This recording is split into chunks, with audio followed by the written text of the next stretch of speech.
అందరికీ నమస్కారం। ఈరోజు ఎరిపత్తు నాయనార్ బలిదాన భక్తి కథ గురించి తెలుసుకుందాం। చాలా శతాబ్దాల క్రితం తమిళనాడులో ఒక చిన్న ఊరిలో ఎరిపత్తు అనే గృహస్థుడు ఉండేవాడు। ఒకే ఒక మనసు, ఒకే ఒక ఆరాధన, శివభక్తులకు అన్నం పెట్టి పంపడం। ఆయనకు అనిపించేది శివుని పూజకు పూలు, గంధము, యాగము అవసరం లేదు, శివభక్తుడి కడుపు నింపితే అదే శివుని పాదార్చన అని। కాబట్టి ఆయన ప్రతిరోజు ఉదయాన్నే లేచి ఇంట్లో ఉన్న ధాన్యాన్ని వండి శివభక్తుల ఆలయం దారి మీదుగా వస్తే వారందరికీ అన్నం పెట్టేవాడు। ఆయనకు సొంతం ఏమీ ఎక్కువ లేదు, ధనం సంపాదించలేదు, కానీ ఉన్నదంతా శివభక్తుల కోసమే వినియోగించేవాడు। తన కోసం ఆలోచనలే లేవు, భక్తులే నా దేవుళ్ళు అనేది ఆయన హృదయం। ఒకరోజు శివుడు ఆయన భక్తిని పరీక్షించాలని నిర్ణయించుకున్నాడు। పార్వతీదేవితో కలిసి ఇవాళ ఈ ఎరిపత్తు మనసు ఎంత నిజమో చూద్దాం అనుకొని ఒక వృద్ధుడి రూపంలో భూమిపైకి వచ్చాడు। ఆ వృద్ధుడి శరీరం నలిగిపోయినట్టుగా, బట్టలు చిచ్చుకుపోయినట్టుగా, కళ్ళల్లో ఆకలి, నోట్లో వణుకు।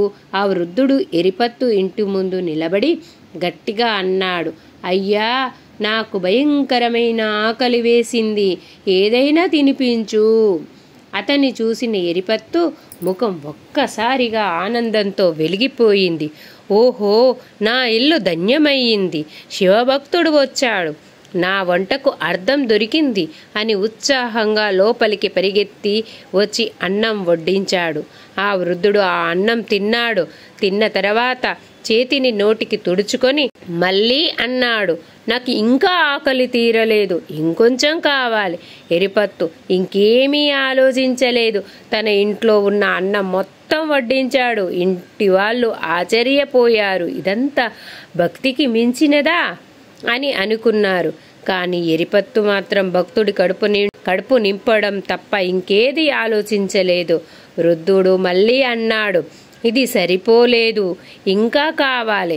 ఇప్పుడు ఇంట్లో ఒక ముక్క కూడా మిగల్లేదు। కానీ వృద్ధుడి ఆకలి తీర్చాలన్న ఎరిపత్తు హృదయం ఆర్తితో తపించసాగింది। అతనికి ఒకే ఒక ఆలోచన వచ్చింది, నా శరీరం కూడా శివునికే చెందింది, నా మాంసమే అన్నమవుతుంది। అతను వెంటనే కత్తి తీసుకొని తన భుజం మీద ఉన్న మాంసాన్ని కోసుకొని వృద్ధుడి చేతిలో పెట్టాడు। ఆ క్షణం లోపల ఏ బాధ లేకుండా ముఖంలో ఆనంద బాష్పాలతో వృద్ధుడిని చూసి అన్నాడు, ఇప్పుడు మీ ఆకలి తీరుతుందా? నా శరీరం అంతా కూడా మీకే ఇస్తాను।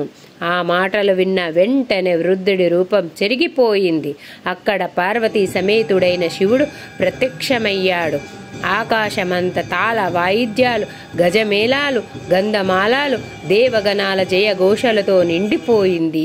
శివుడు చిరునవ్వుతో ఎరిపత్తును ఆలింగనం చేసుకొని అన్నాడు, ఓ మహాభక్త, నువ్వు అన్నదానం ద్వారా నన్ను సంతోషపరుస్తున్నావు, కానీ నేడు నీ ప్రాణాన్నే బలిగా అర్పించడానికి సిద్ధమయ్యావు। నీ త్యాగానికి సాటి లేదు, నువ్వు నాయనార్లో ఒకరిగా శాశ్వతంగా నిలుస్తావు। ఆ గాయం క్షణంలోని మాయమైంది, శరీరం కొత్తదిలా మారింది। శివుడు ఎరిపత్తును తన దివ్యలోకానికి తీసుకెళ్లి తన పాద సేవలో చేర్చుకున్నాడు। ఈ కథ మనకు చెప్తున్నది, భక్తి అనేది పూలు, గంధము, మంత్రాలకే పరిమితం కాదు। నిజమైన భక్తి అంటే మనసారా చేసే త్యాగం। శివుడు మనకు ఇచ్చేది ఎంత అన్నది చూడడు, మన హృదయం ఎంత నిండుగా ఇస్తుందో అదే ఆయనకు ప్రియం। శివభక్తుణ్ణి సంతోషపరచడం అంటే శివుని సంతోషపరచడమే। ఇది ఎరిపత్తు నాయనార్ బలిదాన భక్తి గాథ। ఈ వీడియో మీకు నచ్చినట్లయితే లైక్, షేర్, సబ్స్క్రైబ్ చేయండి। మరిన్ని వీడియోల కోసం మా ఛానల్ని చూస్తూ ఉండండి।